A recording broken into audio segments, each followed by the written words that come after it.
How do you add emojis to mails in Outlook? Watch this video to the end to learn how to do that. I have a mail here that I am already writing. Do well to note that your emoji will be added to the point where your cursor is in your mail. So I want to add an emoji after "Hope this meets you well." I'll go to my navigation panel and click on Insert. After clicking on Insert, you can find emoji just below, right here. Click on Emoji.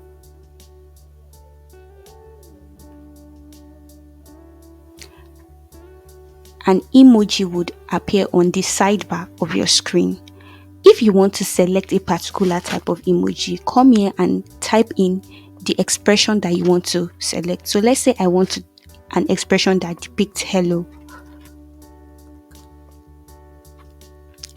Click on your preferred emoji and it automatically appears on your mail.